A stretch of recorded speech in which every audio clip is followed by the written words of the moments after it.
एक दिन डीएसपी साहब स्वयं बस में बैठ करके सफर कर रहे थे, तो रास्ते में वो देखते हैं कि कुछ लफंगे लोग उस बस में घुस आते हैं और फिर वो कंडक्टर जब उनसे पैसे मांगता है तब वो पैसे देने से मना कर देते हैं और कंडक्टर के ज्यादा कहने पर फिर वो कंडक्टर के साथ में बदतमीजी करते हैं, मारपीट करते हैं, यहाँ तक कि ड्राइवर को भी बहुत ज्यादा जलील करते हैं। ये दृश्य जब डीएसपी साहब उस बस में यात्री रूप में बैठे हुए थे वो सारा दृश्य देख रहे थे, लेकिन उनके दिमाग में ये आया कि यहाँ की स्थानीय पुलिस कुछ नहीं करती।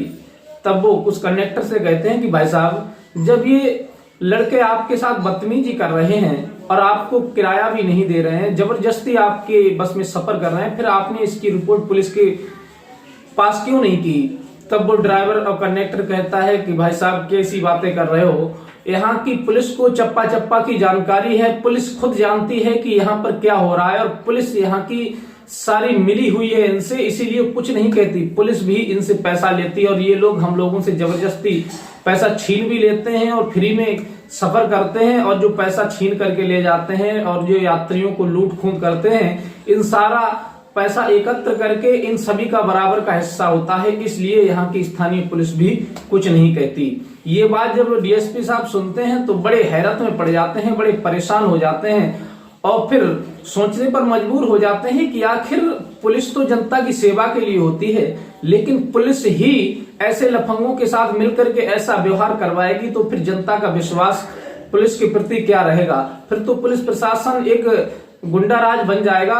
यह विचार करके वो बहुत ज्यादा परेशान हो जाते हैं, हैरान हो जाते हैं और फिर उस कंडक्टर से कहते हैं कि भाई साहब, क्या आपने 2-1 बार कंप्लेंट की है? तब वो कहते हैं क्यों नहीं की है, हमारे पास अभी भी वो एप्लीकेशन रखी हुई हैं जो हमने पुलिस विभाग को दी थी, यहाँ पर एसएसपी को दी थी, लेकिन कोई कार्रवाई नहीं होती। यहाँ पर बहुत ज्यादा लूट खूंद होती है, थोड़ा सा टाइम लेट हो जाता है, सूरज छुप जाता है, तब बस यहाँ पर लोग लूट लेते हैं और ये कोई नहीं, सब यही लोग होते हैं। एक बार तो हमारी बस में 2 पुलिस वाले आए थे और उनके साथ में 4 साधारण लड़के थे। वो लड़के सभी के साथ मारकूट कर रहे थे और उनके प्रति कोई विरोध कर रहा था तो पुलिस वाले स्वयं उन्हीं यात्रियों को डांट रहे थे, गाली गलौज दे रहे थे, कह रहे कि सालों बंद कर देंगे, ये कर देंगे, वो कर देंगे। ये सारी बात सुन करके डीएसपी साहब दंग रह जाते हैं और फिर वो उस समय तो चले जाते हैं अपने काम के लिए और फिर उसके बाद में वो क्या कड़ा एक्शन लेते हैं। फिर वहां जो मनचले लफंगे होते हैं, बस में बदतमीजी करते हैं, फ्री जो काम करते हैं और पुलिस की जो मिली भगत होती है उसके साथ वो क्या कड़ा एक्शन करते हैं, ये पूरी सच्चाई इस वीडियो के माध्यम से जानने का प्रयास करेंगे। नमस्कार, प्रणाम, मैं हूं रितेश कुमार। दरअसल आज की जो सच्ची कहानी मैं आपको सुनाने के लिए जा रहा हूं, ये सच्ची कहानी हरियाणा पंजाब की है। हरियाणा पंजाब से जो बॉर्डर पर बस आती है, वहां पर कुछ ऐसे लफंगे लोग बस को रोक लेते हैं और वहां यात्रियों के साथ बदतमीजी भी करते हैं और बस कंडक्टर के साथ भी बदतमीजी करते हैं और उन्हें ना तो किराया देते हैं और जबरदस्ती उसमें चढ़ जाते हैं और सफर किया करते हैं।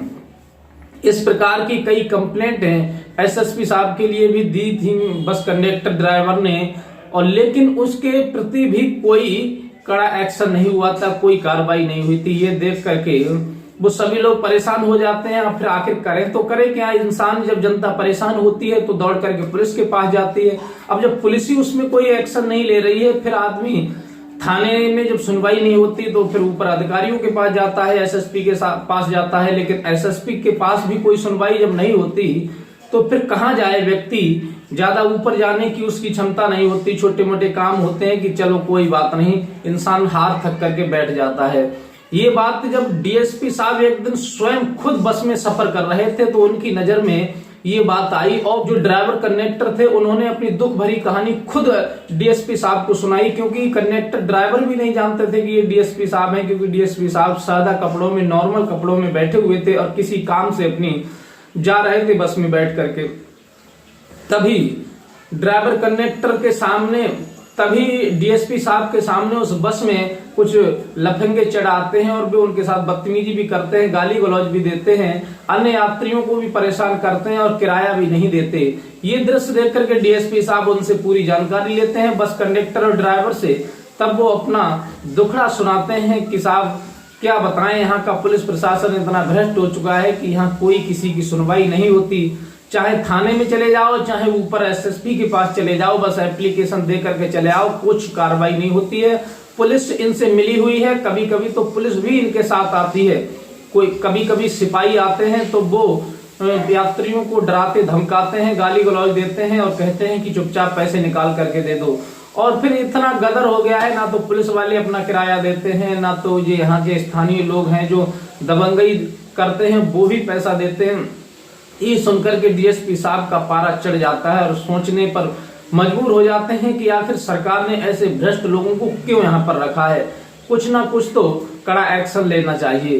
तभी डीएसपी साहब उस दिन तो अपने काम से चले जाते हैं, लेकिन जब लौट करके आते हैं, तैनात होते हैं अपनी ड्यूटी पर, तब वो एकदम से फोन करते हैं एसएसपी साहब को और कहते हैं कि तुम्हारी एरिया में इतना भ्रष्टाचार हो रहा है, तुम्हें बस कंडक्टर एप्लीकेशन भी दे करके जाते हैं, फिर यहाँ सुनवाई क्यों नहीं होती। एसएसपी साहब कहते हैं साहब एप्लीकेशन तो आती है और हम आदेश भी कर देते हैं, लेकिन फिर पता नहीं ये लोग काम करते हैं या नहीं करते हैं। डीएसपी साहब कहते हैं कि आपकी एरिया में ये सब काम हो रहा है और आपको पता नहीं। आज मैं स्वयं जब गया था तो मेरी आंखों के सामने कुछ स्थानीय लफंगे लोग बस में घुस गए थे और वो यात्रियों के साथ और बस कंडक्टर के साथ बदतमीजी कर रहे थे, बहुत ज्यादा दुर्व्यवहार उन्होंने किया था। ये देख करके मुझसे सहन नहीं हुआ। तब एसएसपी साहब कहते हैं कि अच्छा ऐसी बात है तो अपने लोग फिर चलेंगे और निरीक्षण करेंगे क्या वास्तविक ये बात सही है या गलत है। तब डीएसपी साहब और एसएसपी साहब दोनों मिलकर के सादा कपड़े पहन लेते हैं, एक यात्री की भांति उसी बस में जाकर के बैठ जाते हैं और जो एसएसपी साहब होते हैं वो उस बस कंडक्टर से कहते हैं कि ऐसा करो, तुम्हारे जो टिकट है वो मैं काटूंगा और तुम मेरी जगह पर बैठ जाओ यात्री बन करके, और फिर मैं देखता हूं कि आखिर आज तुम्हें कौन परेशान करता है। बस कंडक्टर और ड्राइवर जो होते हैं वो उनके लिए पहले ही बता देते हैं कि किसी को बताना मत कि हम डीएसपी और एसएसपी हैं, हम यहाँ जो स्थानीय लोग हैं जो तुम्हारे साथ बदतमीजी करते हैं उनके खिलाफ कड़ा एक्शन करने के लिए आए हैं, उन्हें रंगे हाथ पकड़ने के लिए आए हैं, इसीलिए किसी को बताना नहीं है। वो कहते हैं ठीक है साहब हम नहीं बताएंगे, हम वैसे भी बहुत ज्यादा इन लोगों से परेशान हैं, कभी 10 लोग आते हैं तो कभी 5 आते हैं, आधी बस तो यही लोग भर लेते हैं, कहीं जाते हैं तो किराया भी नहीं देते। अब डीएसपी साहब एसएसपी साहब तुरंत उन सादा कपड़ों में बस में बैठ जाते हैं और फिर चलने लगते हैं। कुछ देर बस चलती है, उसके बाद में जब वो उन लफंग लोगों का स्थान जब आता है तो वहीं से 4-5 लोग उस बस में घुस जाते हैं। घुसने के बाद में जो एसएसपी साहब कंडक्टर बने हुए थे, टिकट काट रहे थे, उन्हीं से आकर के बदतमीजी करने लगते हैं और कहते हैं अबे तू नया आया है क्या इस रोड पर, तुझे पता नहीं है हम लोगों का जलवा क्या है, हम लोग जैसा कहते हैं वैसा होगा यहाँ पर, चल पैसे निकाल और हमारे लोगों के लिए सीट खाली करवा इन्हें बैठने के लिए। एसएसपी साहब कहते हैं कि अरे भाई साहब कैसी बातें कर रहे हो, जो सवारी बैठी हुई है उन्होंने टिकट लिया है और फिर उन्हें हम कैसे उठा सकते हैं जब तक उनका स्टाफ नहीं आ जाएगा, उतरने का स्थान नहीं होगा तब तक। वो कहते हैं इससे हमें कोई मतलब नहीं है, इन सवारियों को हटा, हमारे लोगों को बैठने को जगह दे और चल 500 रुपए निकाल, आज हमें पार्टी करनी है, दारू पीनी है। एसएसपी साहब जो कंडक्टर बने हुए थे वो सोचने लगते हैं कि वास्तविक जो सूचना मिल रही थी वो हकीकत थी, क्योंकि अभी तक तो मैं केवल एप्लीकेशनों पर, शिकायत पत्रों पर आदेश कर दिया करता था, लेकिन थाने से कोई सुनवाई नहीं होती। तभी वो बहुत ज्यादा कहते हैं कि अरे भाई साहब कैसी बातें कर रहे हो और आप इतनी मतलब दबंगई क्यों दे रहे हो, आप भी अपना किराया दीजिए। तब वो कहते हैं अरे तू नया है इसलिए तू हमसे किराया मांग रहा है। और फिर वो एसएसपी साहब को बदतमीजी भी देने लगते हैं उनके साथ में और बहुत ज्यादा गदर करने लगते हैं। जो महिलाएं बैठी थी उन्हें भी छेड़ने लगते हैं और फिर सभी यात्री लोग परेशान हो जाते हैं और यात्री लोग कहते हैं कि यहाँ की पुलिस ही भ्रष्ट है, नहीं तो ऐसे लफंगों के लिए तुरंत सबक मिल जाता। लेकिन वो लोग उन सभी को गाली देने लगते हैं कि तुम सब लोग पुलिस से शिकायत करोगे हमारी जाकर के। उसी समय ड्राइवर से कहते हैं ड्राइवर यही गाड़ी रोक दे, नहीं तो तुझे हम बहुत ज्यादा मारेंगे पीटेंगे। ड्राइवर डर की वजह से गाड़ी रोक देता है और कहते हैं कि चलो भाई जिसको पुलिस से शिकायत करनी है वो पुलिस से शिकायत करो। वहीं पर नजदीक में पुलिस चौकी थी, लेकिन 2-1 व्यक्ति उतर करके जाते हैं, पुलिस से कहते हैं तो पुलिस भी उन्हें उल्टा सीधा सुना देती है, डरा धमका देती है और फिर वापस कर देती, कह देती है कि हम ऐसे चलते यात्रियों की सिफारिश करते रहेंगे और उनकी रक्षा करते रहेंगे तो फिर हमारा तो हो गया काम, तुम्हें जो करना है करो जाकर के, वो जो कह रहे हैं उस करो जाकर के। ये बस है आगे पीछे जाती रहती है, यहाँ पर हम तुम्हें बचा लेंगे, फिर आगे जाकर के कौन बचाएगा।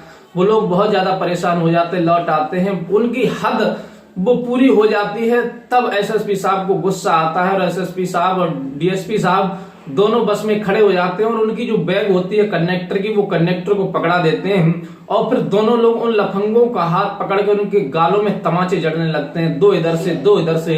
अब तो वहां पर मारधार शुरू हो जाती है बस के अंदर। वो अब तो बस के अंदर मारधार शुरू हो जाती है। वो 4-5 लफंगे थे और ये 2 लोग थे कि ये पुलिस के जवान थे, तो ये भी धुआंधार उन्हें अच्छी तरह से धो रहे थे। तभी एसएसपी साहब तुरंत स्थानीय जो थाना होता है उसे फोन कर देते हैं। वहां से 2 गाड़ी फोर्स आता है, तुरंत बस को वहीं रोक लिया जाता है और रोकने के बाद में वो भागने के लिए होते हैं वो लफंगे जो थे दबंग, लेकिन एसएसपी साहब तुरंत खिड़की लॉक करवा देते हैं और लॉक करवाने के बाद जब पुलिस आती है तो पुलिस चारों तरफ से बस को घेर लेती है, इससे निकल करके कोई भाग ना पाए। तभी उन्हें गिरफ्तार करवाते हैं एसएसपी साहब, डीएसपी साहब। गिरफ्तार करवाने के बाद में उन्हें थाने ले जाते हैं और थाने ले जाने के बाद इस कदर से उनकी रिपेयर की जाती है कि वो जीवन भर याद रखेंगे। और फिर जो पुलिस वाले शिकायत पत्र ले लेते थे और उनके खिलाफ कोई कार्रवाई नहीं करते थे, तो एसएसपी साहब ने उस ड्राइवर कंडक्टर से भी पूछा कि आखिर बताओ तुम कौन से थाने में एप्लीकेशन दे करके जाते थे। तब वो बताते हैं कि साहब इस कोतवाली में या इस थाने में हम एप्लीकेशन देते थे या कोई सुनवाई नहीं होती थी। एसएसपी साहब तुरंत एक्शन लेते हैं और सभी को सस्पेंड करते हैं और किसी को लाइन हाजिर करते हैं और उनके खिलाफ कार्रवाई करते हैं। इतने दिनों से भ्रष्टाचार हो रहा है और तुम लोगों के पास शिकायतें भी आ रही थी और तुम लोगों ने एक भी बात जनता की नहीं सुनी, किसी की तो कम से कम सुनते, और तुम ऐसे क्राइम को बढ़ावा दे रहे थे, इसलिए सबसे बड़े दोषी तुम हो। एसएसपी साहब ने यह कहकर के उन सभी थाने वालों को सस्पेंड कर दिया। एसएचओ, दरोगा, जो भी स्टाफ था सभी को सस्पेंड करके वहां दूसरा स्टाफ बुलाया और फिर पुलिस के लिए चैलेंज किया, पुलिस को सतर्क किया कि तुम लोग आज के बाद इस रूट पर जो भी बसें चल रही हैं यहाँ पर किसी भी यात्री को कोई परेशानी ना हो और कोई भी दबंग आकर के इन बसों में गुंडागर्दी न दिखाए, दादागिरी न दिखाए। अगर ऐसा कोई दिखाता है तो तुरंत उसके खिलाफ कार्रवाई करो, उसे गिरफ्तार करके जेल भेजो। सभी पुलिस वाले सख्त हो जाते हैं और फिर माफियाओं का वो उस एरिया में सफाया कर देते हैं। तो साथियों, ये कहानी आपको कैसी लगी? डीएसपी और एसएसपी साहब ने जो मतलब प्रण लिया था और जो कार्य करके दिखाया वो कार्य अच्छा था या गलत था, उनका काम सराहनीय वाला था। अगर काम अच्छा है तो आप अपनी राय हमें दे सकते हैं। और फिर ऐसे एसएसपी और डीएसपी साहब फिर सोशल मीडिया पर एक्टिव हो जाते हैं। चारों तरफ सोशल मीडिया के माध्यम से उनकी चर्चाएं होने लगती हैं कि इस प्रकार से डीएसपी और एसएसपी साहब ने भेष बदल करके माफियाओं का सफाया कर दिया। जो दबंग थे, जो स्थानीय लोग परेशान करते थे, उन सभी को उन्होंने गिरफ्तार करके जेल भेज दिया है। उनकी बड़ी चर्चाएं होने लगती हैं और बड़े ही आराम से वहां पर जनता अपनी यात्रा करती है, किसी को फिर कोई दिक्कत नहीं होती है। तो साथियों, आपकी जो भी राय हो आप अपनी राय हमें कमेंट में दे सकते हैं और मिलते हैं इसी प्रकार की कोई नेक्स्ट कहानी के साथ। तब तक के लिए दीजिए इजाजत, नमस्कार।